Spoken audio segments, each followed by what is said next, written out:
pangalan ng ating Panginoon.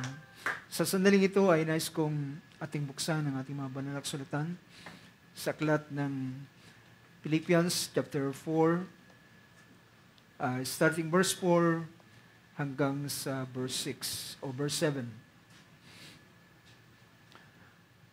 Verse 4, sabi dito, "Rejoice in the Lord always." Again, I will say, rejoice. Let your gentle spirit be known to all men. The Lord is at hand. Be anxious for nothing, but in everything by prayer and supplication, with thanksgiving, let your requests be made known to God. And the peace of God, which surpasses all comprehension, will guard your hearts and your minds in Christ Jesus. Ang Diyos ang magpala sa mga salitang binasa natin muli. Sabihin natin, Amen? Praise God, mga kapo tayo sa oras na ito. Maraming salamat sa biyaya ng Panginoon na muli na tayo'y narito para sa mga salita ng Diyos.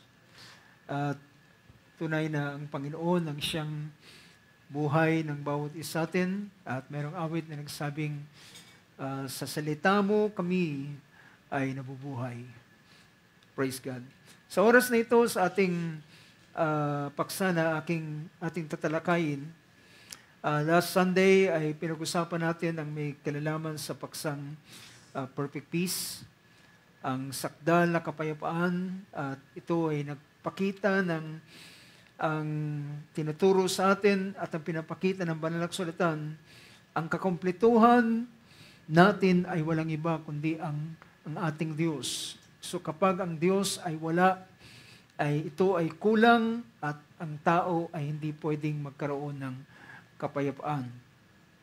Now sa oras na ito, inais kong i-share din naman sa inyo ang patuloy sa kaisipang ito na may kinalaman sa kapayapaan, pero nais kong bigyan naman natin ng pansin dahilan ng verse 6 ay pinakita rito, sinabi ni Apostle Pablo, sabi niya, "Be anxious for nothing, but in everything by prayer and supplication with thanksgiving, let your requests be made known to God."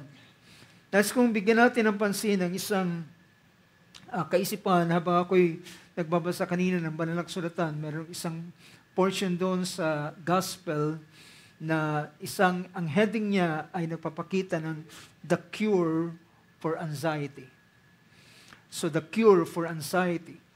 So pinakita rito na alam nyo, ang banal na kasulatan ay nagsasabi sa kahit man sa Book of Luke ay pinakita roon na kung hindi magkamali, it's Luke chapter 21, ay pinakita roon na ang mga tao, men's heart will failing for fear, dahilan sa mga bagay na nagaganap sa sanlibutan, dahilan sa pagbabago-bago ng lahat ng mga bagay, ang mga kalamidad, ang mga trahedya na nangyayari sa mundo, ito ay nagdadala sa tao sa tinatawag na perplexity, sa mga kalituhan, mga confusion, at sa ganitong mga bagay ay maghahatid din ito sa tao ng tinatawag na anxiety. At alam nyo, sa mga nagdaang panahon, sabi po nga, ang anxiety po ay hindi po ito sakit. But later on, ang anxiety ay dumarating siya at ito ay nagiging sakit na ng mga tao. At ilang sa mga tao, at ito'y naghahatid sa tao, ang anxiety, at naglilid sa depression at ilang pang mga bagay.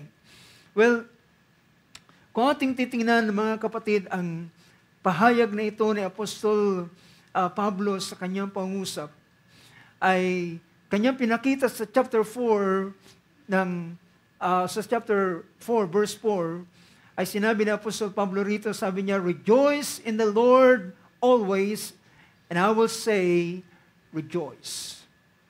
Sabi niya rito, "Mga galak kayong palagi." At muli kong sinasabi, mga galak kayo.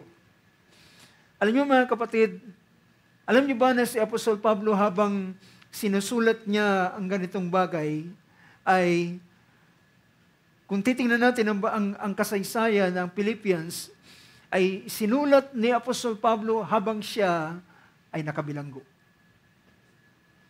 Ulitin ko mga kapatid, maring hindi tayo pamilyar sa background ng Book of Philippians. Si Pablo na nagsasabing, mga galak kayong palagi, at aking sinasabi na kayo ay mga galak, ay ang lalaking ito na nagsasabi ng ganitong bagay, na nag-encourage sa mga mananampalataya sa Pilipos, ay isang tao na hindi malaya, isang taong nakakulong sa bilangguan, at isang tao na sabihin natin nasa isang square lamang na lugar na kanyang kinaroroonan, but sa kabila na kanyang ganito ang kanyang dinaranas sa kanyang buhay, ay nagawa niyang sabihin, mga galak kayong lagi. Well, maring sabihin, ang ilan ay magsasabi na hindi, walang karapatan si Pablo na magsabing, mga galak kayong palagi sapagkat siya'y nakakulong at siya nasa bilangguan at marahil hindi siya masaya sa ganitong bagay. Well, mga kapatid, physically ay nakakulong siya, pero sabi ng banal na kasulatan, kahit si Apostol Pablo ay nakakulong, ay sabi niya, ang ebanghelyo ay hindi natatanikalaan. Ang mga salita ng Diyos ay hindi nagagapos. So sa kabila na si Pablo ay nakabilanggo, ay sumusulat pa rin siya ng mga sulat niya. At kanyang sinusulat at kanyang pinapadala sa ilan sa mga kapatiran na pumupunta sa kanya at ibinibigay niya. At ito ay inaasahan din naman ng mga mananampalataya na marinig nila na basahin ang mga sulat ni Apostol Pablo. So makikita natin sa ganitong bagay na sa kabila na siya ay nasa ganitong kalalagayan, ay nagawa niyang sabihin, mga galak kayo. At kung si Pablo na nasa ganitong sitwasyon at kondisyon, ay nagagawa niyang sabihin, mga galak kayo, ay ano ang ating kalalagayan sa uling araw na ito? Tayo ay malaya, tayo ay nagagawa natin ang mga bagay na gusto nating gawin, pero kung minsan ay ang ating mga puso ay minsan ay walang kagalakan. Ngunit ito ay napakahalaga sa isang tao na merong pagkakilala doon sa Diyos na kanyang pinaglilingkuran. At pagkakilala kung ano ang ginawa ng Panginoon para sa kanya. At ang pagkakilala na kung ano ang mga rights, ang mga benefits na pwedeng maranasan ng isang anak ng Diyos, isang mananampalataya. At kaya sa pagpapatuloy ng verse 5 ay sinabi niya, let your gentle spirit be known to all men.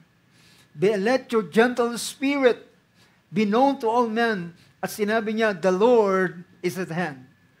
Amen. Naniniwala ba tayo roon, mga kapatid? The Lord is at hand. Ang Panginoon ay nalalapit sa kanyang pagparito.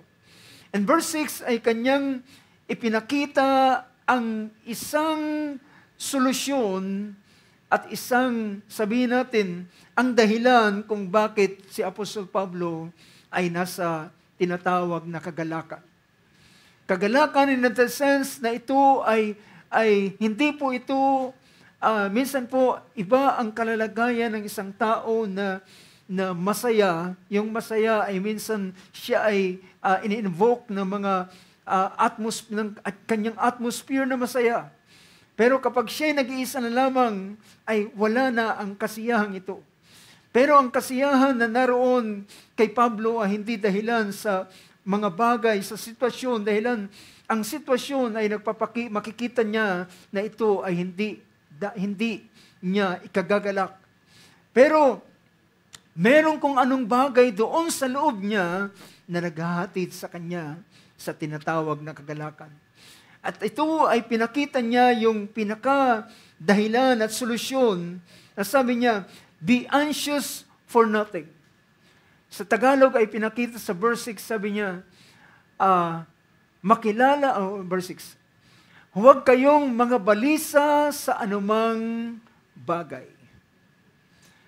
Huwag kayong mga balisa sa anumang mga bagay. Si anumang bagay ay huwag mong ikabalisa, wika niya. Huwag kayong mga balisa sa anumang bagay, kundi sa lahat ng mga bagay sa pamamagitan ng panalangin at ng daing na may pagpapasalamat ay ipakilala o dalhin ninyo sa Diyos ang inyong mga kahilingan sa Kanya. So ang ganitong pahayag ni Apostol Pablo ay pinakita niya, be anxious for nothing, but in everything by prayer and supplication with thanksgiving, let your requests be made known to God. Alam niyo mga kapatid, alam niyo ba na lahat ng bagay ay pwede nating dalhin sa harapan ng Panginoon? Naniniwala ba kayo doon mga kapatid? Lahat ng bagay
ay nasa kalalagayan ng kabigatan, napapagal, napapagod, at nahihirapan. At sa ganitong bagay, ay makikita rin natin na ito ay isang kalalagayan ng isang taong nasa kanyang kabalisahan. Now, alam nyo, gusto kong bigyan ng ilang meaning ang salitang anxious. At tingnan natin ang meaning na ito. Ang dalawang salita na aking bibigyan ng pakahulugan ay ang salitang anxious dahilan. Sabi ng ating kapatid, sabi niya, be anxious for nothing. At yung salitang anxiety. Sabi rito ang meaning ng salitang anxious is greatly concerned. Ibig sabihin, normal na ang tao ay meron siyang mga concern sa kanyang buhay, araw-araw sa kanyang buhay. Ang bawat isa sa atin ay meron tayong concern daily. Meron tayong concern bawat araw ng buhay natin. Marami tayong mga concern. Pero yung salitang anxious, mga kapatid, ay iba.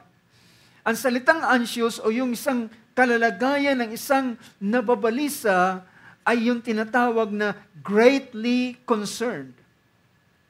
O greatly concerned or solicitous. Respecting something future or unknown. Especially, yung tinatawag na pagkabalisang ito, ay siya ay nababalisa sa mga bagay na sa hinaharap pa at sa mga bagay na hindi niya alam. So yung mga bagay na hindi niya alam ay nagiging daan ito ng kanyang kabalisahan. So, respecting something future or unknown. Dahilan tayo bilang tao, mga kapatid, hindi natin alam ang araw ng bukas. Hindi rin natin alam ang araw ng susunod na linggo, susunod na buwan, susunod na taon.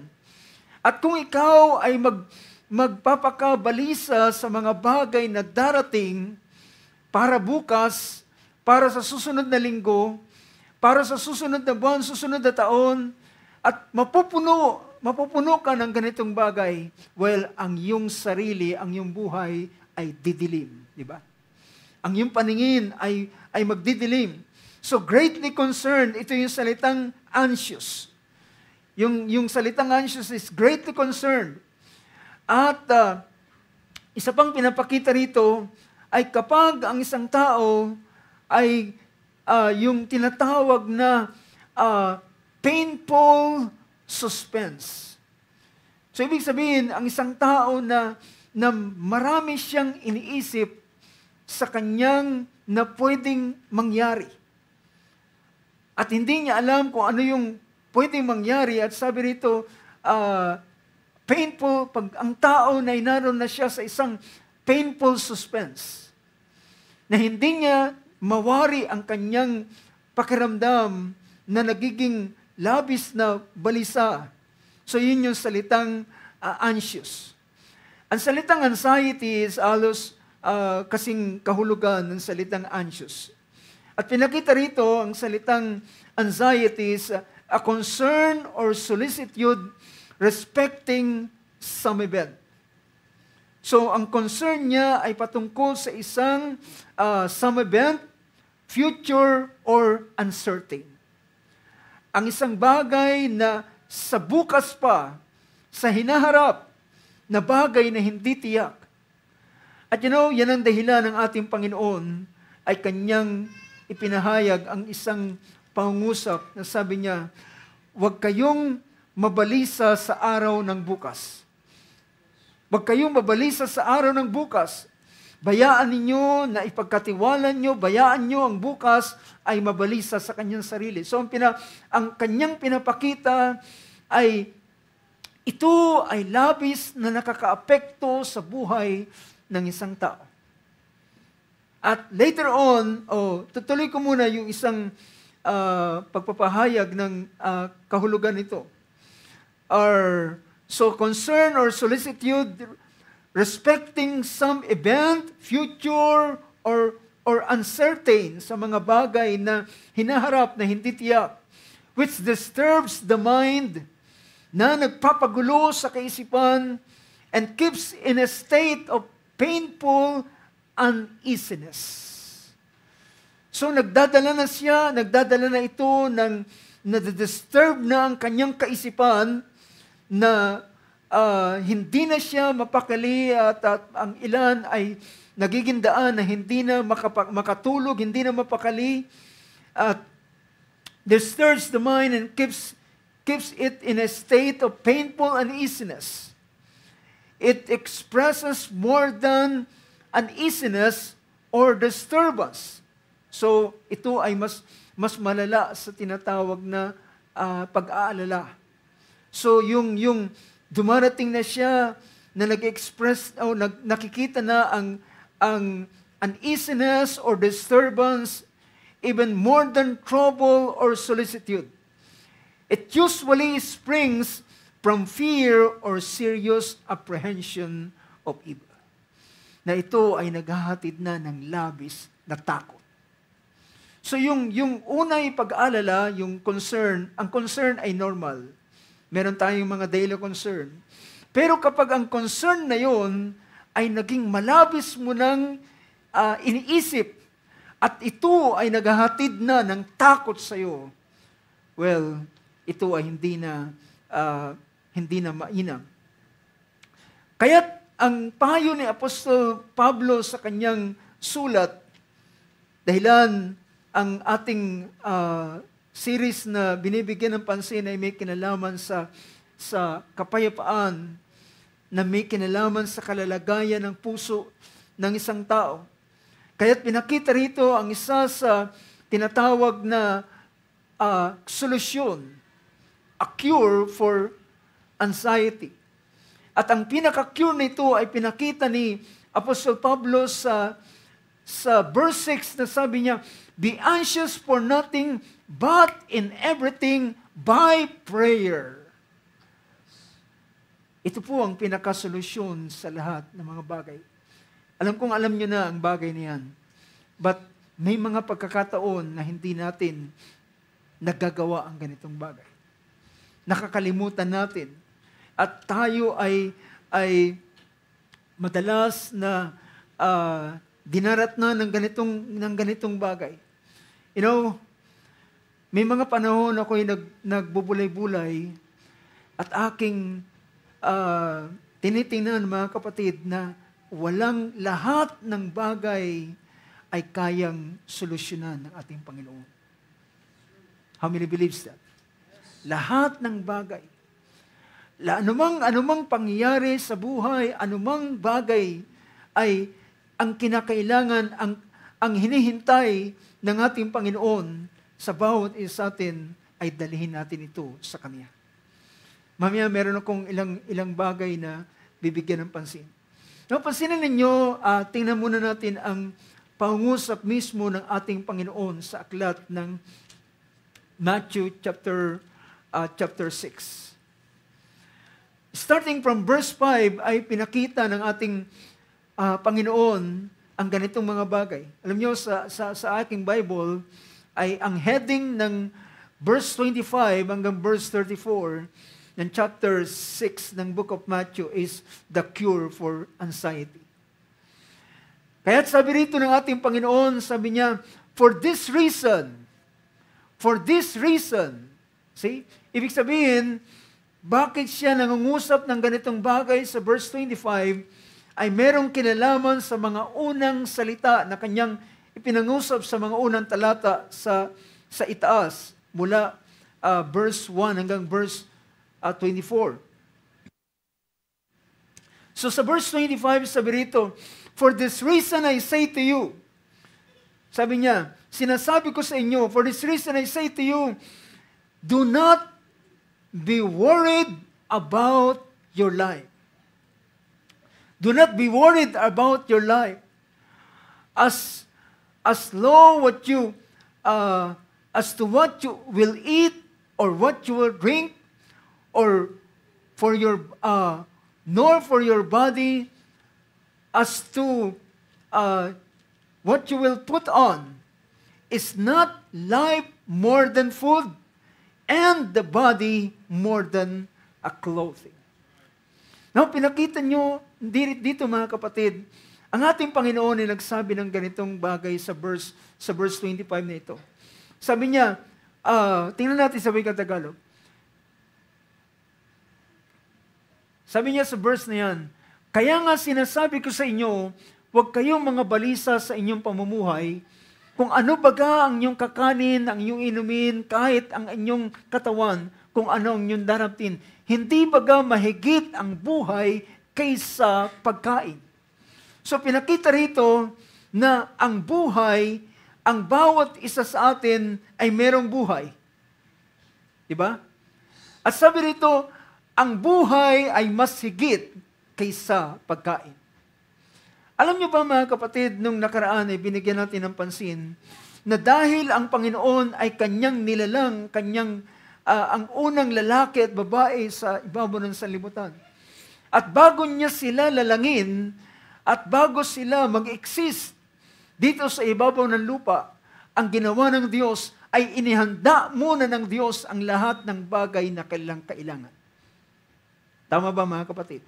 Inihanda muna ng Panginoon ang lahat ng kanilang kailangan at pagkatapos na sila'y inihanda ng Panginoon ang pagkain na kanilang kakailanganin at inilagay ng Panginoon ang lahat ng mga bagay, saka sila inilalang ng Diyos. So, ibig sabihin, dahilan ang Panginoon ay nagbigay ng buhay, siya ang magbibigay ng provision para dun sa buhay na ito. Diba? Siya ang magbibigay ng provision, siya ang magsusupply ng pangangailangan dahilan meron siyang buhay na inilagay. At ang buhay na ito, ay sabi niya, ibig sabihin, dahilan ikaw ay may buhay, at sabi ng banal na kasulatan, siya ang magsusupply ng iyong pangangailangan. He will supply all your need. At dahilan ikaw ay merong buhay. At kung ikaw ay walang buhay, wala ka nang dapat na kailanganin pa.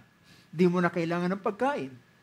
Kaya't pinapakita rito ang idea na pinapakita ng ating Panginoon, ang buhay ay mas higit kaysa pagkain. Kung ikaw ay merong buhay, definitely ang Diyos ay magsusupply ng pagkain para sa iyo. Dahilan ikaw ay merong buhay. And the body is more than clothing. Ang katawan ay mas mahigit kaysa pananamit. Kaya mo kailangan ng damit ay dahilan merong katawan. At sabi niya rito, tingnan nyo ang mga ibon sa himpapawid.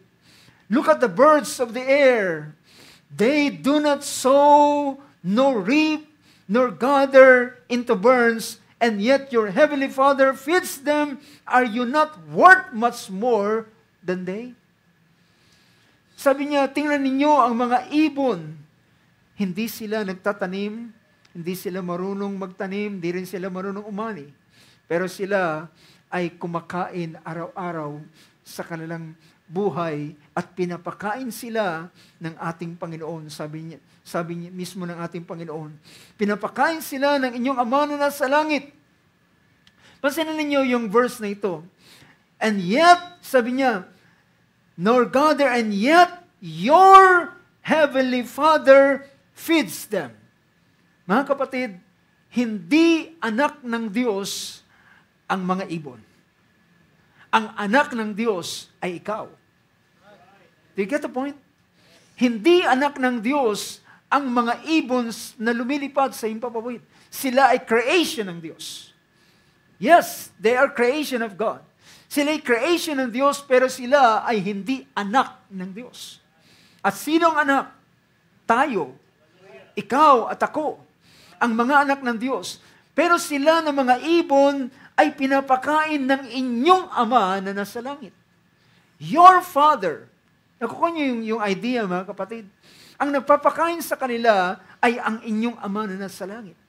Kung siya, na siyang ating Ama na nasa langit, ay pinapakain yung ibon, ay gano'n pang hindi niya susuplayan at bibigyan niya ng pagkain ang kanyang anak mismo.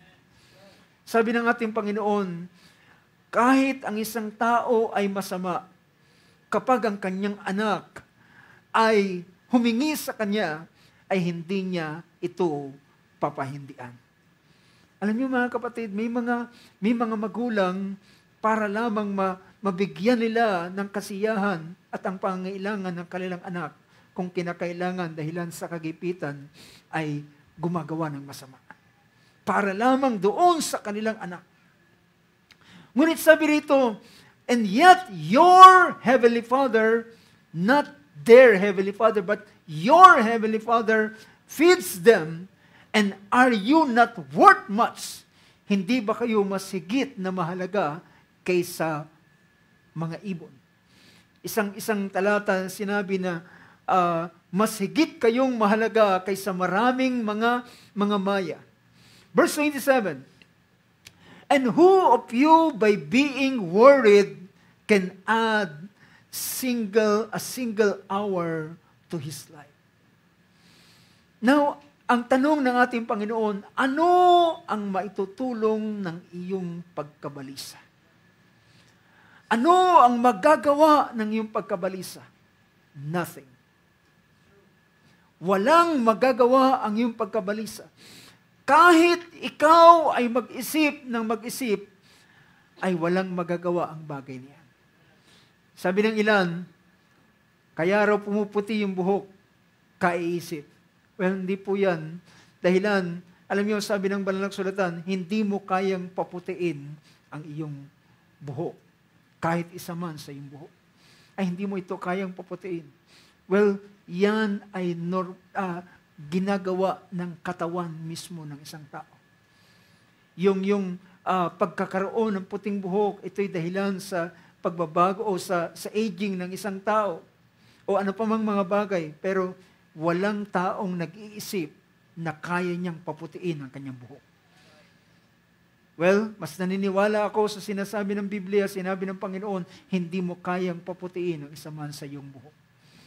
Hindi mo kayang dagdagan ng isang oras man lamang ang iyong buhay dahilan sa iyong kaiisip.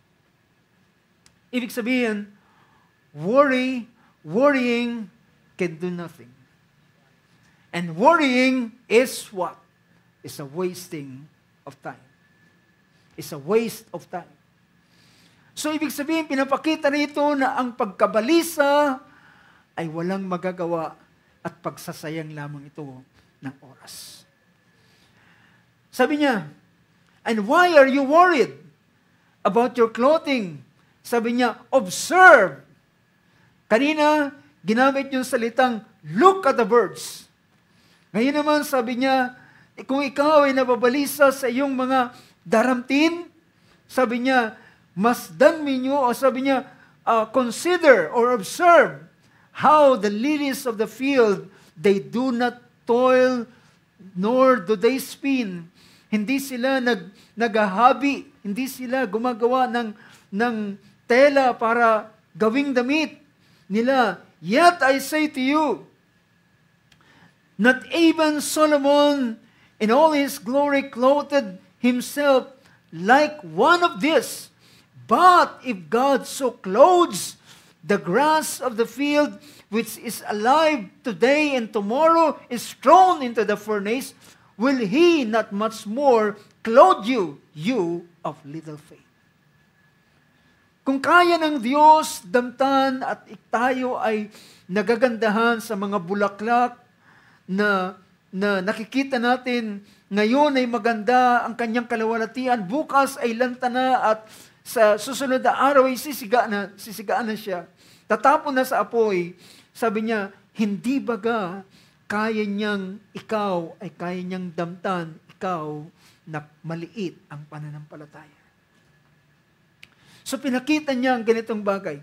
So do not worry saying what we will eat, what we will drink, what we will wear for clothing, for the Gentiles eagerly seek all these things.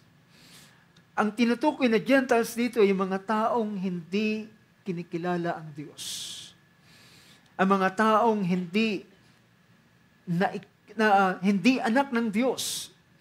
For the Gentiles eagerly seek all these things, for your heavenly Father knows that you need all these things. Your heavenly Father, ang ating Ama na nasa langit, ay alam niya na kailangan natin ang ganitong bagay. Alam niya na kailangan natin ang ganitong bagay. At gayon pa man, ang sinabi rito ng ating Panginoon. So, pinakita rito, your Father, sabi niya, your heavenly Father knows that you need all these things. Bago mo pa maisip na kailangan ko yan, ang Diyos na mismo ang nakakaalam na kailangan mo yan. Dahilan bago niya nilalang ang tao, alam ng Diyos na ang tao ay kailangan ng pagkain. Alam ng Diyos na ang tao ay kailangan niya ng ganitong bagay. At yan ang dahilan, bago niya pa lalangin ang tao, nilalang niya ang lahat ng kanilang pangailangan. Ngunit, ang nangyari sa tao, mga kapatid, ang kanyang buhay ay inubos niya na lamang doon sa tinatawag na kanyang pangailangan sa kanyang buhay. Inubos niya na lamang doon sa kanyang mga pangailangan. Pero sabi rito, ng verse 33, sabi niya, but seek first His kingdom and His righteousness. Ngunit hanapin niyo muna ang kanyang paghahari o ang kanyang kaharian, ang kanyang paghahari at ang kanyang katwiran, ang kanyang mga salita, at lahat ng mga bagay na ito ay kanyang idaragdag na lamang sa iyo. Amen. Sabi niya, in all these things, seek first His kingdom and His righteousness. Ibig sabihin, unahin mo muna siya. At lahat ng mga bagay na iyong kailangan ay idaragdag na lamang. Ibig sabihin, additional na lamang pala ang mga bagay nito. It is just a bonus. So do not worry about tomorrow, for tomorrow will care for itself. Sabi niya sa Tagalog, kaya't huwag ninyong ikabalisa ang araw ng bukas, sapagkat ang araw ng bukas ay mababalisa sa kanyang sarili. sukat na sa kaarawan ang kanyang kasamaan. Ibig sabihin, tayo ay sapat na mag-isip lamang para sa araw. Kaya, pansinin ninyo, even yung tinurong panalangin ng ating Panginoon, give us this day our daily bread. Not give us for this whole month our daily bread.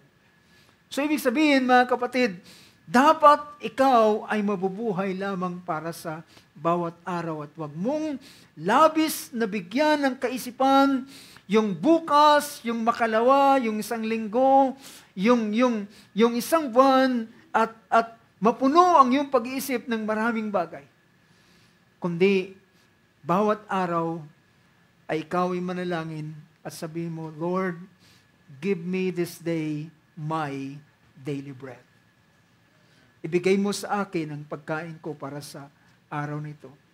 At tayo ay, kahit man ang pangungusap ng ating Panginoon, ang tao ay hindi lamang nabubuhay sa pagkain o tinapay, kundi sa bawat salitang lumalabas sa bibig ng ating Panginoon. Tingnan na pa natin ang ilang pagpapatuloy. So, patungkol sa bahaging ito, ay titingnan natin ang ilang bagay dito balikan natin yung verse ng Philippians chapter 4. Sabi ng verse na yan, so muli kong binibigyan ng pansin dahilan ang tanging cure para sa anxiety na pinakita ng ating Panginoon ay walang iba kundi ang pagtitiwala at pananalangin. Ang pagtitiwala sa Kanya. So, kung bibigyan natin ng pansin, pinakita, nabanggit ko ng mga nakaraan, na bakit ang ating Panginoon is so concerned sa tinatawag na pusong payapa. At isang puso na sakdal sa Kanyang harapan.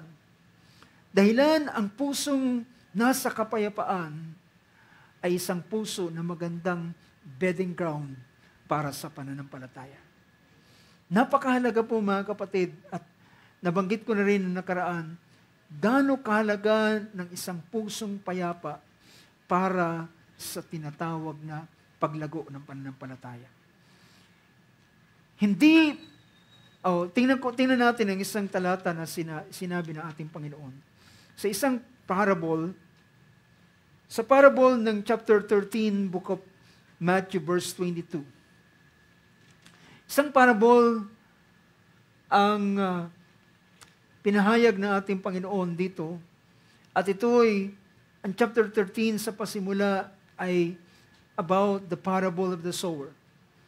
At nang ibinigay ng ating Panginoon an explanation sa parable of the sower, well, sa parable of the sower ay pinahayag niya na merong sower o may tagapagtanim, maghahasik na yumaon ng kanyang lakad at merong binhi na nahulog sa iba't ibang klase ng lupa. Ang una ay sa tabing daan at ang ibon ay dumating at tinuka ang binhi. Ang pangalawa ay nahulog doon sa mabatong lugar, madali siyang sumibol, ngunit ang init ng araw ay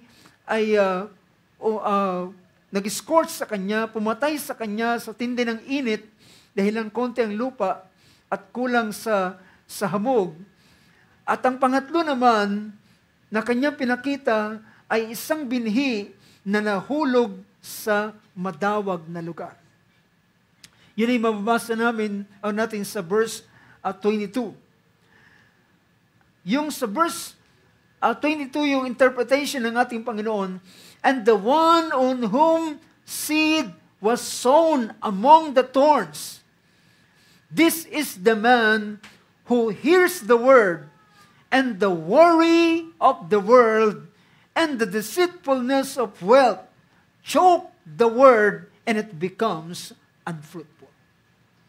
So pinakita rito na sabi niya, ang isang binhi na nahulog sa madawag na lugar, sa mga tinik at mga dawag, ay ito ay ang taong nakarinig ng salita at ang pagkabalisa sa mundong ito at ang mga kadayaan ng kayamanan ay uminis o sumakal sa kanya. Sumakal sa salita at ito ay hindi nakapagbunga. So makita natin na pinapakita rito na napakahalaga ng isang puso na hindi nababalisa. Dahilan ng puso na hindi nababalisa ay isang magandang bedding ground para sa paglago ng pananampalataya. You know, imposible mga kapatid na meron kang pananampalataya na ikaw ay nasa pagkabalisa. Hindi yan pwedeng magsabay. Hindi pwedeng ikaw ay nananampalataya na nababalisa. Hindi yan, it's one at a time. Kung meron kang pananampalataya, ang pagkabalisa ay wala sa iyo. At kung meron kang ikaw ay nababalisa, ibig sabihin, ang pananampalataya ay wala. Ito yung minsang hindi mahirap intindihin, na minsan sinasabi ng ating Panginoon, ang mga alagad ay kanyang sinabihan na sabi niya, because of your unbelief. Well, itatanong natin, ang tanong natin ay, pwede ba na ang mga mananampalataya, ang isang disipulo ay kasumpungan ng unbelief o kawalan ng pananampalataya? Yes. Yes, sila sa kabila na sila'y disciples, sa kabila na sila'y mananampalataya sa Panginoon, pwede silang kasumpungan ng kawalan ng pananampalataya. Oo, naniniwala sila sa Panginoon, pero yung certain, yung bagay na yun, yung sitwasyon yun, ay hindi nila kayang paniwalaan. Na yung sitwasyong yun, ay hindi kayang solusyonan. Sa kanyang kaisipan, ay hindi ito masusolusyonan. So, pwedeng mangyari ng isang mananampalataya ay kasumpungan ng kawalan ng pananampalataya. Dahilan, siya ay hindi niya mapaniwalaan yung bagay na yun. Ang tinutukoy ng ating Panginoon ay isang senaryo ng isang ama ay dinala niya ang isang kanyang anak na epileptic. At ang ginawa ng amang ito, sabi niya, ito ang aking anak, ganito ang kanyang karanasan. Sabi niya, pagalingin niyo siya at isa sa kanyang lahat, sa kanyang mga alagad ay walang nagawa dun sa ganung bagay. Alam niyo, ang pinakita ng ating Panginoon ay pinakita niya, sabi niya, because of your unbelief. Dahilan sa kawalan ng inyong pananampalataya. Dahilan sa sitwasyong yun, ay ang kanilang pagtingin ay hindi nila kayang pagalingin ang karamdaman ito. Pero nang ating Panginoon ay nagwika at kanyang pinagaling ang bata, ang mga alagad ay lumapit sa kanya. At sabi niya, bakit hindi namin mapagaling? Sabi niya, dahilan, ang ganitong klaseng bagay ay hindi nyo mapapaalis maliban sa pananalangin at pag-ayuno. So, ilan ito sa mga bagay na nagiging daan upang ang puso ng isang tao ay dalhin sa kapayapaan. Dalhin. At ang number one thing ay pinakita rito. So, tandaan natin yung verse na ito, ng verse 22, ay pagpapakita ng isang puso na hindi pwedeng lumago ang salita ng Diyos at lumaki ang kanyang pananampalataya kapag ang worry ay naroon sa kanya. The worry of the world and the deceitfulness of wealth. Ang kadayaan ng kayamanan ay iinis doon sa salita at magiging walang bunga. Ngunit ang verse 23, and the one of whom the seed was sown on the good soil, this is the man who hears the word and understands it. Pansinin niyo yung salitang yan. Sabi niya, siya ang mabuting lupa ay isang taong dumirinig ng salita at nakakaunawa. He understands. Alam niyo, kapag ang isang tao ay nakaunawa ng isang bagay, anong susunod na mangyayari sa kanya? Magiging kampante siya. Ako yung punto, mga kapatid. Magiging kampante siya. Magkakaroon siya ng confidence. Dahilan, alam niya ang mga susunod na mangyayari. Doon siya magkakaroon ng kapanatagan. Why? Because he understands. Meron siyang naintindihan. May kapahayagan na dumating sa kanya. Who indeed, sabi rito, hears the word and understands it. Who indeed, he bears fruits and brings forth some 200-fold, some 60, and some 30.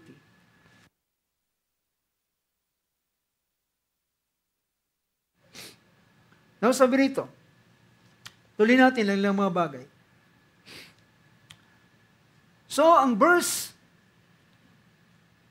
6 ng chapter 4 ng Philippians ay pinakita niya. Sabi niya, be not anxious for nothing but by prayer and supplication. So, anuman ang bagay na iyong ikinababalisa, anuman ang bagay na na nagdadala sa iyo sa pag-aalala, alam niyo kapag hindi na solusyonan ang pagiging anxious, it will lead to anxiety. Maglilid ito sa tinatawag na anxiety at magdadala ito sa kanya ng labis na takot at pangamba. At ang takot, mga kapatid, ito ay isang uri ng, sabi pa ng book of 1 John, ang takot ay kagaya ng isang tagapag-torment. Nagpapahirap sa isang tao. So, sabi niya, be anxious for nothing but in everything by prayer and supplication with thanksgiving. So, pinakita rito ang lahat ng bagay na pinakita niyang solusyon sa pamamagitan ng lahat, ngunit sa lahat ng bagay ay dalhin ninyo sa pananalangin, pagsusumamo, at pagpapasalamat. Kung yung papansinin yung prayer, supplication, and thanksgiving, yung thanksgiving ay pagkilala na ang Diyos ay kanyang naipagkatiwala ito sa Panginoon. Sabi ng verse ng Philippians chapter 5 verse 7, or rather 1 Peter, pinakita ron verse 7 ng 1 Peter 5. Sa NASB version, mapapansin ninyo, casting all your anxiety on Him because He cares for you. Casting all your anxiety. Lahat ng iyong pagkabalisa ay ihagis mo sa Kanya. Yung salitang casting ay parang naghahagis. Casting all your care or all your anxiety on Him because He cares for you. Kaya maintindihan natin na ang taong dinala sa panalangin, let your request be made known to God. Let your request be made known to God by prayer. Yung sumunod na pinakita niya, supplication. Alam nyo, kapag ang isang prayer ay hindi enough, dalhin mo ito sa ibang anggulo ng pananalangin. Iba ang tinatawag na, dahilan merong iba't ibang klase ng prayer. At isa sa pinakita ng prayer, isang klase ng prayer ay yung tinatawag na supplication. Ang supplication sa wikang Tagalog ay ginamit yung salitang daing. Pagsusumamo sa ibang salin. Pag sinabing pagsusumamo, paghingi ng habag, pagmamakaawa, pagsamo sa Panginoon. At sa pagsamo mo ito ay iyong ine-express, iyong pinapakilala na wala kang ibang pag-asa maliban sa Kanya lamang. Ang tangi mo lamang pag-asa ay Siya. Pansinin ninyo ang talinghaga ng ating Panginoon sa Luke chapter 18. It is the parable na binigay ng ating Panginoon. Verse 1 sabi niya, "Now He was telling them a parable to show that at all times they ought to pray and not to lose heart." Now, ano mangyayari kapag ang isang tao ay nawalan ng pag-asa? It will lead into anxiety. Kapag ang tao ay walang pag-asa, dahilan nakita niya na lahat ng bagay ay ginawa niya na. Lahat ng paraan ay ginawa niya na. And yet, nakita niya, hindi pa rin nag-working bagay na yun. Kaya sabi rito, sa talinghaga na sinabi ng ating Panginoon sa sumunod na pangungusap, sabi niya, upang ipakita niya, to show that at all times they ought, kinakailangan nilang manalangin at hindi mawalan ng pag-asa. Hindi sila manglupaypay. Hindi sila mawalan ng pag-asa. Hindi sila manglupaypay. Maging hopeless. Kundi, isa pa rin ang pinapakita rito, dalhin mo sa Panginoon. Dalhin sa harapan ng ating Panginoon.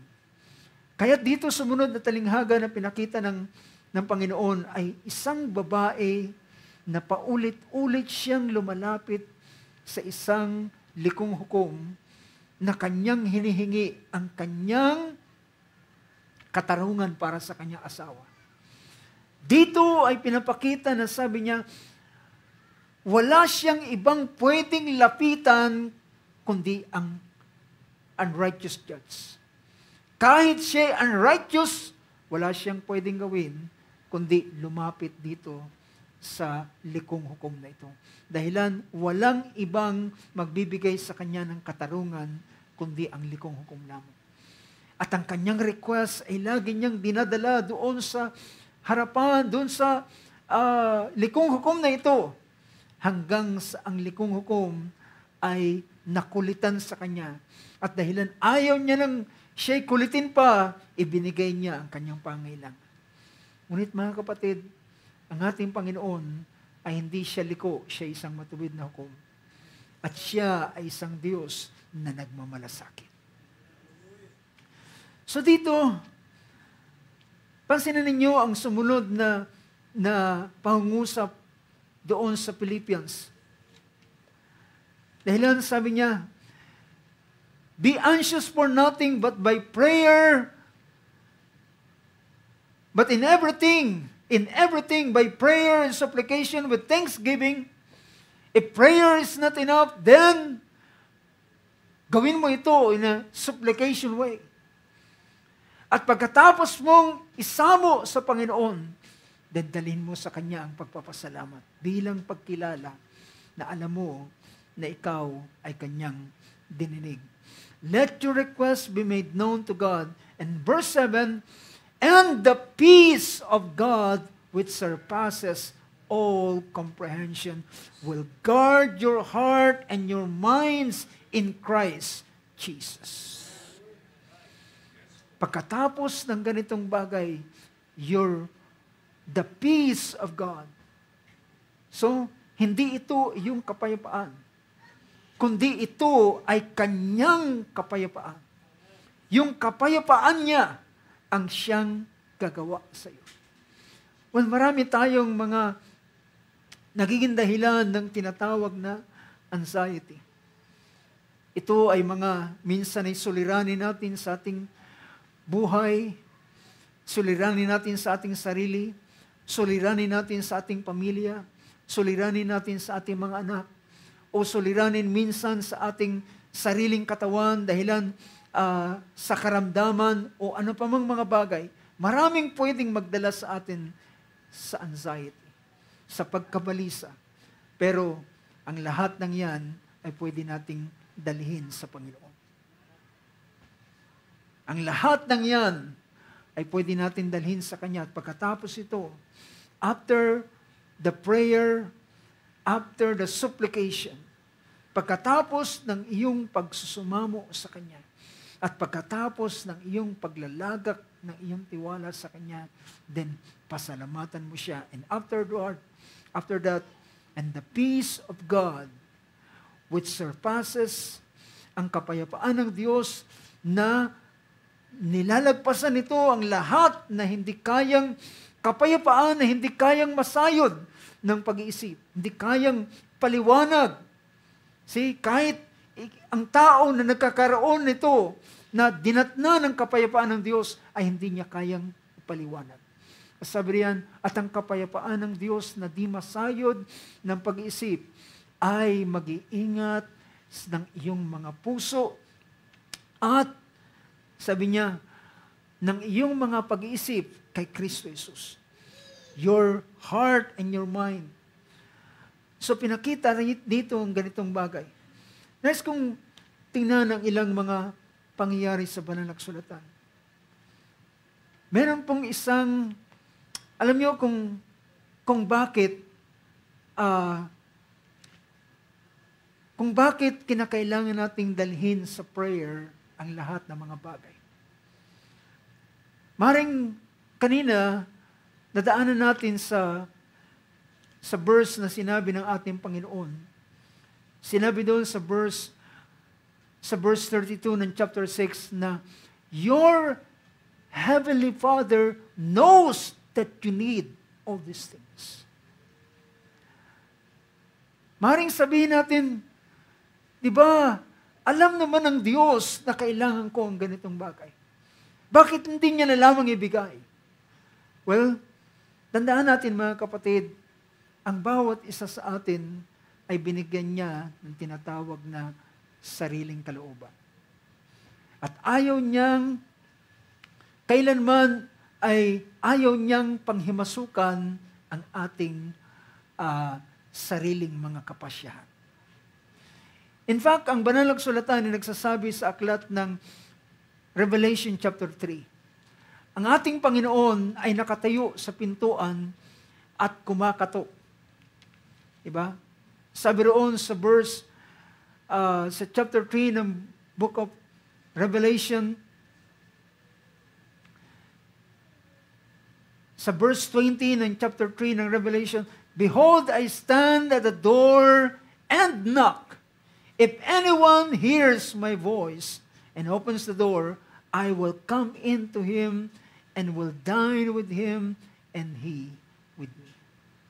Bakit hindi nagawa ng ating Panginoon na pumasok na lamang ng puwersahan? Dahilan, sabi na, alam natin na tayo ay kanyang pag-aari. Tayo ay kanyang tahanan. Pero gayunpaman, ang ating Panginoon ay hindi siya kagaya ng isang intruder. Hindi siya kagaya ng isang, naalala kong sabi ng ating Panginoon sa John chapter 10, sabi niya, ang magnanakaw ay hindi pumapasok sa pintuan. Ang magnanakaw ay kung saan-saan dumadaan. Dumadaan sa bintana, gumagawa ng butas, gumagawa ng paraan, yung ilang mga magnanakaw na pumapasok sa mga jewelry store, naghuhukay sa tunnel, lumulusot doon sa ilalim.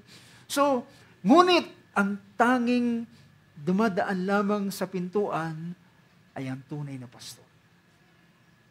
At ang pastor ay ang paraan niya ng kanyang pagtawag sa kanyang tupa ay ang kanyang tinig. My sheep hears my voice. And they follow me. So, alam niyo ba na ito yung kaisipan ng ilan? Bakit pa ba kailangan nating manalangin? Samantalang alam niya naman ang lahat ng bagay. Bakit hindi niya lamang right away ay suplayan ang ating pangailangan? Well, tandaan natin, ang ating Panginoon ay hindi siya isang pakailamerong Diyos. Binigyan kanya ng kasarilan. Binigyan kanya ng sarili mong kapasyahan. At ang pananalangin, alam niyo, meron akong narinig at napaganda ng ganitong bagay. Dinescribe ng isang mangaral ang prayer. Sabi niya, prayer is man giving God earthly permission or license for heavenly interference. So, ibig sabihin, ang ating pananalangin ay pagbibigay sa Diyos ng pahintulot upang siya ay gumawa at siya ay kumilos at mag-interfere doon sa mga pangyayari. At kung hindi mo siya bibigyan ng karapatan, hindi siya makikialam sa sitwasyon. Well, tandaan natin ang ganitong bagay. So, prayer is man giving God earthly license for heavenly interference. Ang tao sa panahon ng kanyang pananalangin ay kanyang ipinapahayag, Panginoon, pinapahintulutan kita sa sitwasyong ito. Ipinakakatiwala ko sa iyo ang sitwasyong ito. Naalala niyo ang isang babae na inaagasan ng dugo, naubos niya ang lahat ng kanyang pag-aari. At nothing, ako ay gagaling sa aking karamdaman. Nang gawin niya ang ganitong bagay, then doon nangyari ang kagalingan na matagal niya ng pinakaasa. Napansin na ninyo mga kapatid, merong isang pangyayari sa banal na kasulatan. So, tandaan natin na bakit ang Diyos ay hindi na lamang kanyang ibigay, kundi kinakailangan nating manalangin, kinakailangan natin dalhin sa Kanya ang ating request, kinakailangan natin siyang anyayahan doon sa ating sitwasyon. Whatever the situation we have, ay anumang bagay na yan, ang iyong pag-anyaya sa Kanya ay pagbibigay mo ng pahintulot upang siya ay gumawa doon sa partikular na bahaging yon. Merong isang pangyayari sa banal na kasulatan. Sa aklat ng Chronicles, tingnan natin ang Chronicles chapter 14.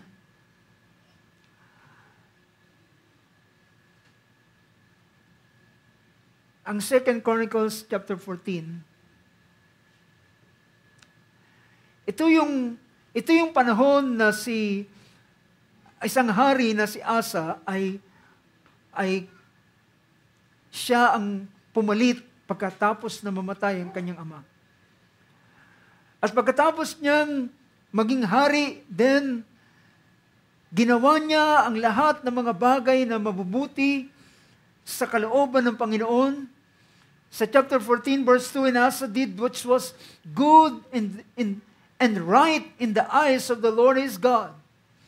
Inalis niya ang lahat ng mga altar, ng mga Diyos-Diyosan, mga high places, at kanyang sinira ang lahat, at siya ay inisinaayos niya ang buong Juda sa panahon ng kanyang pag-aari. Sabi rito, ng verse 9, sabi ng verse 9, ang verse 8, ipagpapakita kung gaano kalakas ang kanyang sandatahang lakas. Pero sa verse 9, and there came out against them Zerah, the Ethiopian with an host of 1,000,000 and 300 chariots, and came unto Meresha. May dumating ang Ethiopian, isang pulutong na libo-libo na sumugod sa kanila upang makipagbaka sa kanila. At alam niyo ang ginawa ni Asa? Sabi rito ng verse 10, Then Asa went out against him, and they set the battle in array in the valley of Sepata at Meresha. So lumabas si Asa at isinaayos ang pakikipagbaka. And then, pagdating ng verse 11, And Asa cried unto the Lord his God, and said, Lord, it is nothing with thee to help, whether with many or with them that have no power. Help us, O Lord our God, for we rest on thee, and in thy name we go against this multitude, O Lord. Thou art our God, let not man prevail against thee. So ang ginawa ni Asa, nang siya ay lumabas upang makipagbaka sa Ethiopian, nang sila ay nakaset na on battle, ang unang ginawa ni Asa ay tumawag sa pangalan ng Panginoon. He cried unto the Lord his God, at kanyang sinabi, Panginoon, hindi baga, sabi niya, O Panginoong Diyos, sabi rito, O Panginoong naming Diyos, sapagkat kami ay nagsisitiwala sa iyo. Sabi niya, at kanyang sinabi, Panginoon, walang iba liban sa iyo na makakatulong sa amin. What a prayer, brothers and sisters. Ito ay paglalagak ng kanyang request sa harapan ng Diyos. At kanyang sinabi, Panginoon, walang ibang pwedeng tumulong sa amin maliban sa iyo. Sabi niya, walang iba liban sa iyo na makakatulong sa pagitan ng makapangyarihan at niya na walang lakas. Pinakita niya na ang kaaway ay makapangyarihan at kami ay walang kalakasan. At sabi niya, tulungan mo kami, O Panginoon naming Diyos, sapagkat kami ay nagsisitiwala sa iyo. Sa yung paghingi niya ng tulong ay paglalagay niya sa Diyos, pagbibigay niya sa Diyos ng pahintulot na gumawa doon sa panahon ng pagkikipagbaka. Kanyang ibinigay ang labang ito sa Diyos. At sabi niya, O Lord our God, we rest on thee, and in thy name we go against this multitude. So sabi niya,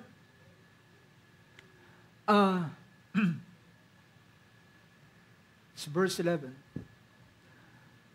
Sabi niya, O Lord our God, help us, O Lord our God, for we rely on you, and in your name we have come against this multitude. You are our God, and let not man prevail against you. So the Lord, matapos niyang i-request sa Diyos na siya ay mamagitan at siya ay makialam dun sa battle na yun, then, so the Lord, mapapansin niyo yung pangusap na ito, matapos niyang hilingin sa Diyos siya ang makipagbaka at kanyang inilagak ang pagkakatiwala niya. So the Lord defeated the Ethiopians before Asa and before Judah, and the Ethiopians fled. Asa and the people who were with him pursued them as far as Gerar, and the Ethiopians fell until none remained alive, for they were broken before the Lord, and his army, the men of Judah, carried away very much spoil. So makikita natin na kasindami, na napakarami ng Ethiopian nang sila ay tumawag sa Panginoon. Pero tingnan ninyo ang sumunod na pangyayari sa buhay ni Asa. Dito naman sa chapter 16. Sa chapter 16 ay ang hari ng Israel, dahilan, alam natin na ang Israel at this time, they were divided. Diba? Ang Judah, ang nagahari ay si Asa. Ang 10 tribes na tinatawag na Northern Kingdom, ang nagahari ay si Baasha. Itong si Baasha, sabi ng verse 1, in the 36th year of Asa's reign, Baasha, king of Israel, came up against Judah and fortified Ramah in order to prevent anyone from going out or coming in to Asa, king of Judah.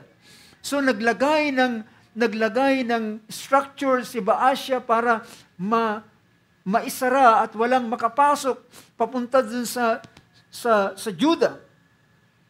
At sabi rito, verse 2, sabi ng verse 2, sa Tagalog, nang magkagayoy kinuha ni Asa ang pilak, ginto at mga kayamanan sa bahay ng Panginoon at sa bahay ng hari at nagsugo kay Ben-Hadad na hari sa Syria na tumataan sa Damasco na nagsasabi, sabi niya, next verse, may pagkakasundo ako at ikaw na gaya ng aking ama ng inyong ama. Narito, ako'y nagpapadala sa iyo ng pilak, ginto, yumaong ka, sirain mo ang iyong pagkikasundo kay Baasa na hari sa Israel upang siya'y lumaya sa akin. Ang ginawa ni Asa sa panahong ito ay humingi siya ng tulong hindi sa Diyos, kundi humingi siya ng tulong sa hari ng Syria. At nang gawin niya ang ganitong bagay, then, kumilos ang hari ng Syria, or rather Damascus, king of Aram who live in Damascus, na kanyang hininga ng tulong at kumilos ito upang tulungan siya at nakipagbaka, gumawa ng daan. At then sabi rito, then Ben-Hadad listened to King Asa and sent commanders of his armies against the cities of Israel and conquered Ihon, Dan, Ebel-Naim, and all the store cities of Naphtali. When Baasha heard of it, he ceased fortifying Ramah and stopped his works. Then King Asa brought all Judah and they carried away all the stones. No? Nang makita ito ni Asa, sabi niya, okay na, maganda na, tagumpay na ang lahat. Pero pagdating ng verse 7, sabi dito ng verse 7, at that time, Hanani the seer came to Asa, king of Judah. Si Hanani ay isang tagakita o isang prophet. Ay pumunta kay Asa, sabi rito, sabi niya, at that time, at nang panahong yun ay naparoon kay Asa na hari sa Huda, si Hanani na tagakita o isang prophet. At nagsabi sa kanya, sapagkat ikaw ay nagtiwala sa hari sa Syria, at hindi ka nagtiwala sa Panginoon mong Diyos, kaya't ang hukbo ng hari ng Syria ay nakatanan sa iyong kamay.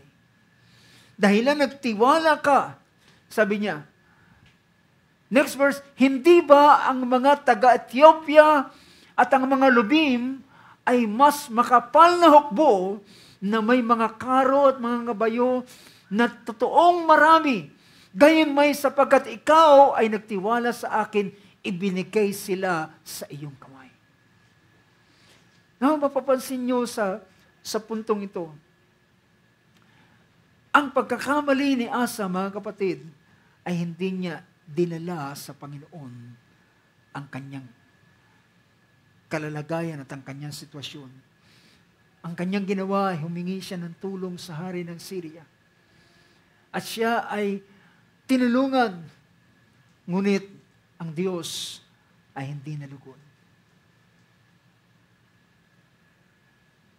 At sabi ng ating Panginoon, sabi niya, hindi bagat ang Ethiopia, ang lubim, ay lubos na mas marami na may mga ngabayo, ngunit sila ay ibinigay sa iyo ng Panginoong Diyos. Verse 9. For the eyes of the Lord move to and fro throughout the earth, that He may strongly support those whose heart is completely His. You have acted foolishly in this. Indeed, from now on, you will surely have wars. Dito sa pangungusap ng Panginoon sa pamamagitan ng prophet, sabi niya, ang mata ng Panginoon ay nagpaparot pa rito. Ibig sabihin, naghahanap siya. At ang hinahanap niya ay mga pusong sakdal ng kanilang puso ay labis at lubos na nagtitiwala sa Kanya. Sabi niya, the eyes of the Lord runs to and fro throughout the whole earth, that He may strongly support those whose heart is completely His. Sino ang Kanyang tutulungan? Hindi niya tutulungan ang lahat. Tutulungan niya sila, in particular, ang mga tao na naglalagak ng tiwala sa Kanya. Ang mga tao na binibigyan siya ng pahintulot sa area ng kanilang buhay niya. At kung hindi mo siya bibigyan ng pahintulot sa area ng buhay mong yan, hindi siya gagalaw.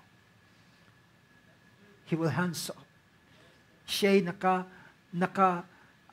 hindi siya kikilos. Ngunit kung ikaw ay magbibigay ng iyong pagkakatiwala sa Kanya, at sasabihin mo, Panginoon, binibigyan kita ng pahintulot sa porsyong ito, sa bahaging ito ng aking buhay, ikaw ang gumawa, and God will do something. Ang Diyos ay gagawa. Now, mga kapatid, lastly sa pangungusap na ito, gusto kong tingnan ang huling pangyayari na gusto kong bigyan ng pansin.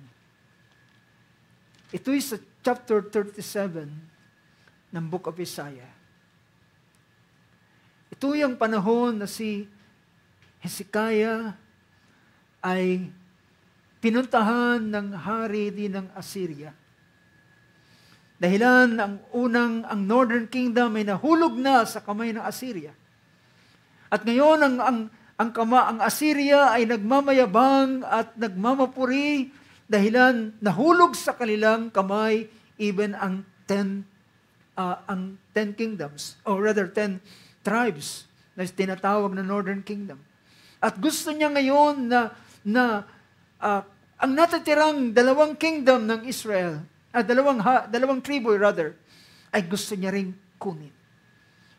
At ang hari ng Assyria ay nagpadala ng kanyang tagapagsalita upang alipustain si Hezekiah at ang Diyos na kanyang pinaglilingkuran.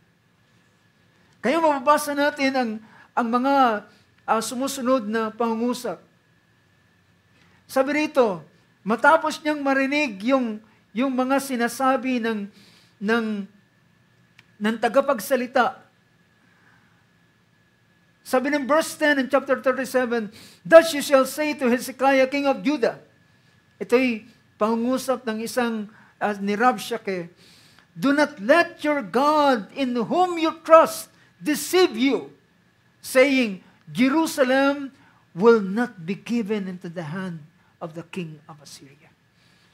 Sabi niya, huwag kayong padaya sa iyong Diyos. Tingnan niyo yung panlalait ng taong ito. Huwag kayong padaya sa inyong Diyos na iyong pinagkakatiwalaan, na sabihin, ang Jerusalem ay hindi mapapasakamay ng hari sa Assyria. Next verse. Sabi niya, narito, nabalitaan mo kung anong ginawa ng mga hari sa Assyria laban sa lupain na yaoy sinira ng lubos at maliligtas ka baga? See? Nagtatanong siya, maliligtas ba kayo? The next verse, iniligtas baga sila ng mga Diyos na mga bansa na siyang nilipol ng aking mga magulang gayon ng Gaza, ng Haran, ng Resep, at ng mga anak ni Eden na nangasa Telasar. Saan nandoon ang hari ng Hamat? So, nagpasimula siyang nangusap ng kapalaluan. Where's the king of Haman? Where's the king of Arpad? The king of Serbaim and of Hina and Aiva. So pinakita niyang lahat ng mga kaharian na kanilang ginapi at nahulog sa kanilang mga kamay. At dito labis na nagmamayabang ang hari ng Assyria. Then verse 14, sabi ng verse 14, at tinanggap ni Hezekias ang sulat sa kamay ng mga sugo. At binasa. At umahon si Hezekias sa bahay ng Panginoon at binuklat sa harap ng Panginoon. At si Hezekias ay dumalangin sa Panginoon na kanyang sinasabi, O Panginoon ng mga hukbo, Diyos ng Israel, nakaupo sa mga kerubin, ikaw ang Diyos, ikaw lamang, lahat ng kaharian sa lupa, ikaw ang gumawa ng langit at lupa. Next. Ikiling mo ang iyong pakinig, O Panginoon, at iyong dinggin. Idilat mo ang iyong mga mata, O Panginoon, at tumingin ka at pakinggan mo ang lahat ng salita ni Sennacherib na kanyang pinasasabi upang ipanungayaw sa buhay na Diyos. Sa katotohanan, Panginoon, ang lahat ng bansa ay sinira ng mga hari sa Assyria na ang kanilang mga lupain. At inihagis ang kanilang mga Diyos sa apoy sapagkat sila hindi mga Diyos, kundi mga gawa ng mga kamay ng mga tao, kahoy, bato at kanilang sinira. Ngayon nga, Panginoon, naming Diyos, iligtas mo kami sa kanyang kamay upang makilala sa lahat ng kaharian sa lupa na ikaw ang Panginoon at ikaw lamang. Now mga kapatid, pansinin ninyo sumunod na verse, pagdating ng verse 21. Sabi rito, ang ginawa ni Hezekias, labis-labis ang kanyang narinig at nabasa na pag-alipusta at panunungayaw sa Diyos at paglait sa Kanya at sa Diyos na Kanyang pinaglilingkuran. Ang Kanyang ginawa ay pumunta siya sa templo at doon Kanyang binuklat yung sulat na mismong pinaabot sa Kanya. At doon siya ay nanalangin sa Panginoon. At sabi ng banal na kasulatan, matapos siyang manalangin, ang Diyos ay tumugon. Sabi ng verse 21, then verse 21 sabi rito, then Isaiah the son of Amos sent word to Hezekiah. Ang Diyos ay nangusap kay Isaiah at nagpadala ng salita kay Hezekiah na nagsasabi, saying, thus says the Lord, the God of Israel, because you have prayed to me. Gusto kong punta natin sa wikang Ingles. Pansinin ninyo yung puntong ito. Ang salita ay nagsasabi, ang Diyos ay nagpadala ng mensahe kay Hezekiah saying, thus says the Lord, the God of Israel, because you have prayed to me. Alam niyo yung salitang, dahil ikaw ay nanalangin sa akin. Ibig sabihin, nang si Asa ay hindi nanalangin sa kanya at kinuha ang tulong ng hari ng Syria, ang Diyos ay hindi nalugod sa kanya. Pero nang si Hezekiah ay nanalangin, ang sagot ng Panginoon, dahil nanalangin ka sa akin. Dahil tinawagan mo ang aking pangalan. Dahil ipinagkatiwala mo sa akin ang bagay na ito. Dahil ikaw ay nanalangin. Sabi niya, tungkol kay Sennacherib na hari ng Syria, ito ang salita ng Panginoon para sa kanya. You know what happened, brothers and sisters? Ang Diyos ay gumawa ng daan ng pagliligtas sa kanila. At ang Panginoon ay nagsabi, ganito at ganyan. Tuloy niyo na lang ang verse na ito sa pagpapatuloy from verse 21 hanggang sa matapos ang chapter 37. At ang Panginoon ay nagsabi, hindi ang Assyria ay hindi sila makakagalaw ng anumang bagay sa inyo. Ni hindi sila kayang magpalipad ng anumang palaso sa inyo, sabi ng Panginoon. At alam niyo ang ginawa ng Panginoon, mga kapatid? Matapos na makipagbaka ang haring ito sa Lakis, kung hindi magkamali, at habang sila nagpapahinga para dumating ang time lusubin ng Israel, kinabukasan, nakita niya lahat ng kanyang mga kawal ay walang buhay. Lahat ng kanyang mga mananandata ay patay sa kanyang tabi. At wala siyang nagawang paraan kundi umuwi ng kanyang lugar sa lugar ng Nineveh. At habang siya'y nasa lugar ng Nineveh, then habang siya'y tumatawag at nanalangin sa kanyang Diyos, isa sa kanyang mga anak ay pinatay siya. So mga kapatid, ang pinakamainam na pangungusap dito, because you have prayed to me. Kahit masasabi ko mga kapatid, ang tanging solusyon at gamot sa ating pagkabalisa ay ang ating pagtawag sa Diyos. Ang ating pananalangin, ang ating paglalagak sa Kanya ng lahat ng mga bagay, whatever it is, and what area of our life it is.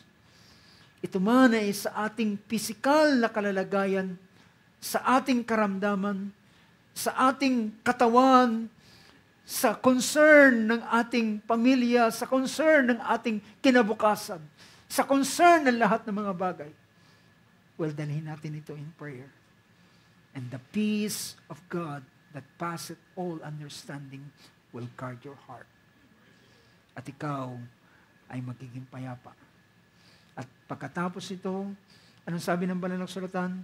Mapalad sila na tumatangis sapagkat sila'y aaliwin ng Panginoon.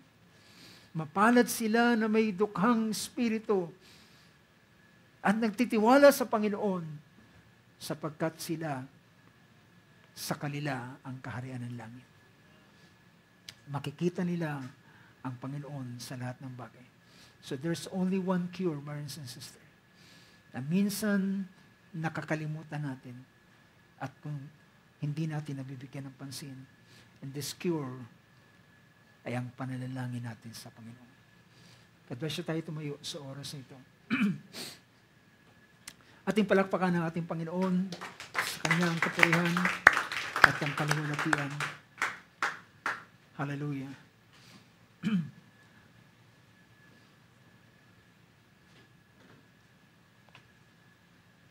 Ang awit, isang awit na napakasimpleng chorus na nagsasabing, only believe, all things are possible.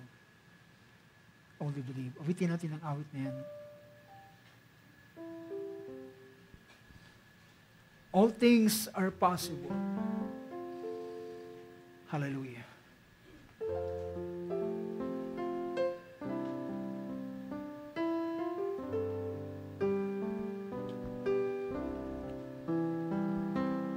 Sing this simple song.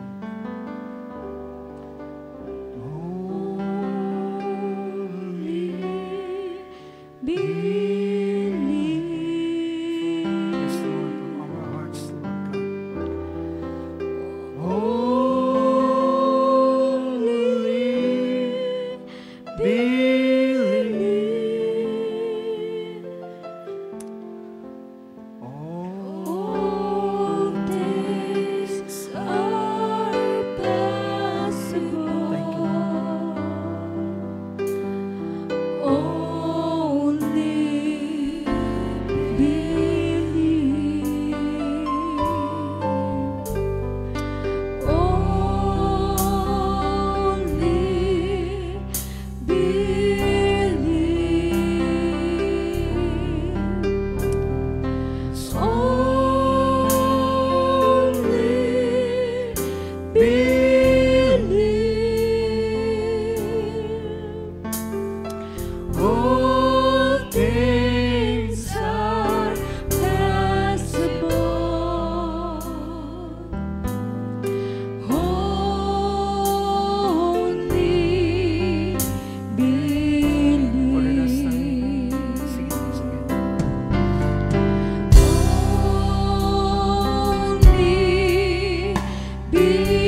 Hallelujah.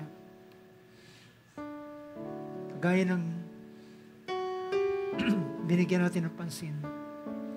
Ang prayer, ito'y pagbibigay sa Diyos ng pahintulot na siya ay umakto sa eksena ng ating buhay.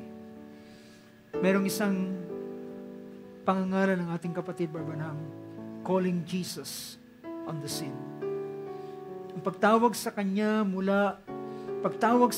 papasok sa eksena. At nang sabihin ng mga alagad ng Panginoon, Panginoon, hindi ka ba nagmamalasakit tayong lahat ay mamamatay? Ang tubig ay pumapasok at ang bangka ay halos lulubog na. At sabi niya, wala ka bang pakialam kung tayo mamamatay? And they called Jesus on that scene. At nang kanyang tawagin ang Panginoon doon sa eksena, then ang Panginoon ay bumangon, tumayo, gumising sa pagkakatulog, at kanyang sinaway, hangin, alon, tumigil ka, at alon pumayapa ka. At nagkaroon ng kapayapaan after they called Jesus on the scene.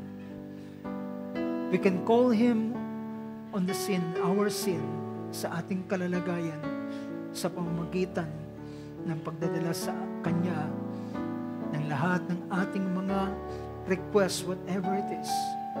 Ito may concern sa ating pisikal na katawan, concern sa ating mga suliranin, concern sa lahat ng mga bagay, anuman ito, in everything by prayer and supplication with thanksgiving. Praise God. Tayo dumulog sa panalangin sa oras ito. Dakilang Diyos, kami ay lumalapit sa iyo sa oras na ito. Nais ka naming bigyan ng pahintulot, Panginoon, sa anumang area ng buhay ng bawat isa sa amin. Anumang aspeto, Lord, anumang bahagi ng buhay namin, ng aming pagkukulang, Lord, ay dalhin sa iyo ang aming mga kahilingan, Panginoon. Ito ang lagi naming nakakaligtaan. Inuuna namin ang aming mga magagawa. Inuuna namin ang aming mga kakayanan. At matapos naming gawin ang lahat at nakita naming bigo kami sa lahat ng bagay, saka kami lumalapit sa iyo. Ikaw ay ginagawa naming last resort ng aming buhay. Ngunit, Panginoon Diyos, hallelujah, sa huling mga araw nito, upang solusyonan ang anumang anxiety, anumang kabalisahan, anumang pag-aalala, ang tanging nais dapat naming gawing pinakauna sa lahat ay dalhin namin sa Panginoon ang lahat ng bagay. Ipakilala namin sa iyo ang aming request, Lord. Hallelujah. At ikaw ay sasagot at magsasabi, dahilan ikaw ay nanalangin sa akin, ako ay gagawa sa iyo. Panginoon Diyos, sa oras na ito, alam kong bawat isa sa amin, we have a lot of concern, Lord, sa buhay nito. Ilan sa amin, Lord, ay may mga concern sa pisikal na kalalagayan, sa aming katawan, sa aming karamdaman, Panginoon. Meron kaming ganitong concern sa aming buhay, O Diyos. Lord God, hallelujah, naniniwala kami, nagmamalasakit ka sa aming katawan, Panginoon.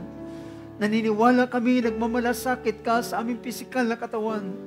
Kalooban mo na kami ay lumakas. Kalooban mo na kami ay gumaling sa aming karamdaman. Dahilan kung ang karamdaman ito'y mananatili, hallelujah, hindi namin maipaglilingkod ang katawang ito, Panginoon Diyos.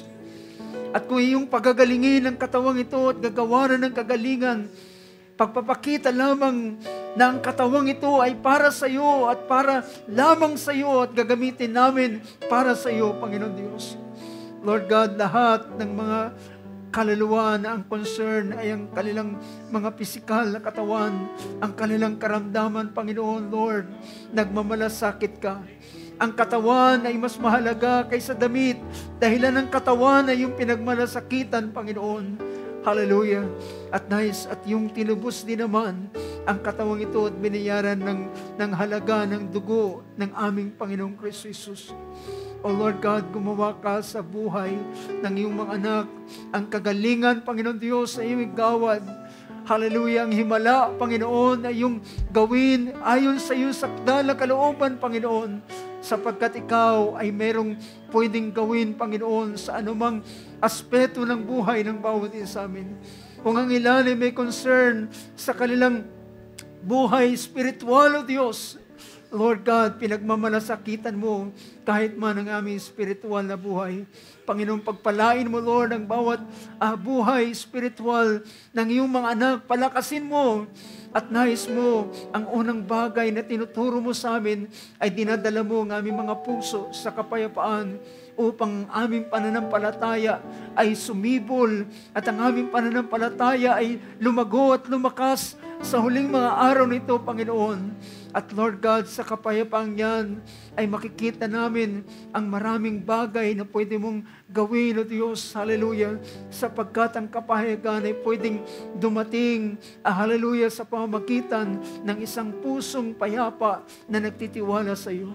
Naalala namin ang sinabi ni Haring David, "The Lord is my shepherd, I shall not want. He leads me in green pastures. He leads me beside the still waters."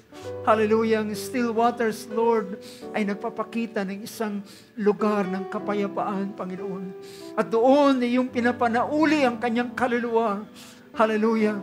At yung nilalangisan ng kanyang saro, binubuhusan ng kanyang saro, at pinag-aapaw mo ang kanyang saro, Panginoon. At kung siya man ay dumaan sa mga libis ng kadiliman, hindi siya matatakot sapagkat ikaw ay kanyang kasama, Panginoon, at iyong tungkod at pamatok ang siyang gagawa at mag-aaliw sa kanya. Panginoon Diyos, hallelujah. Nais ka naming gawing pastol ng aming buhay. Pangunahan mo kami. Manguna ka sa amin, Panginoon. Dalhin mo kami sa sariwang damo na luntian, Panginoon, at doon mo pakanin ang aming mga kaluluwa. Akayin mo kami sa siping ng agos ng tubig ng kapahingahan at doon mo panauliin ang aming mga kaluluwa. Purihin ka, O Diyos. Hallelujah. Lord God, dalangin po namin ng mga sandaling ito ay makilala namin ang isang napakainam na cure, Panginoon. Hallelujah. Para sa anumang anxiety, hallelujah, na pwedeng maranasan ng isang tao. At ito ay ang aming pagdadala sa iyong paanan upang ikaw ay bigyan ng kapahintulutan na makialam sa buhay ng bawat isa sa amin. Lord God, kung magkaminsan ang aming buhay napaka-private, Lord. Ang aming mga buhay kung magkaminsan ay napaka-pribado na kahit ang Panginoon na hindi namin binibigyan ng pagkakataon. Ngunit Lord God, nais ka naming buksan ang pintuan sa iyo. Narinig namin ang tinig mo, ang iyong pangungusap, ang pagkatok mo sa pintuan. At binubuksan namin ang pintuan, Lord. At ikaw ay aming inanyayahang pumasok sa amin, Panginoon, at gumawa ka. O Lord Jesus, hallelujah. At Lord God, at lahat ng concern ay yung bigyan ng kasagutan, Panginoon Diyos. Lord, maraming salamat sa biyaya mo at sa kagandahan mong loob na iyong pinapasagana sa bawat isa sa amin. Salamat, Panginoon. Hallelujah. Ang sanlibutan ay nakakaranas ng anxiety at ng ilang mga confusion at perplexity, Lord. Ngunit ang iyong mga anak ay dinadalahan mo ng kapayapaan at huwag magulumihanan ng kanilang puso. Hallelujah, sumampalataya kami sa Diyos at sumampalataya rin kami sa iyo. O Panginoon Diyos, maraming salamat. Lord, pagpalain mo ang bawat isa na narito sa gabing ito, kahit man ang aming mga kapatid na nasa kanilang mga tahanan at nanonood, Panginoon, at kahit man, hallelujah, sa aming pagtatapos ay aming ipinagkakatiwala sa iyo. Pinapasalamatan namin, Lord, ang iyong mga salita. Pinapasalamatan ka namin sa iyo napakasaganang biyaya sa bawat isa. Sa iyo namin ibinibigay ang buong karangalan, ang buong papuri, ang buong pasalamat sa pangalan ng aming Panginoong Kristo Jesus. Amen and amen. Praise God. Palapakan natin Panginoon. Praise the Lord. Praise the Lord God. Hallelujah. Huwag nating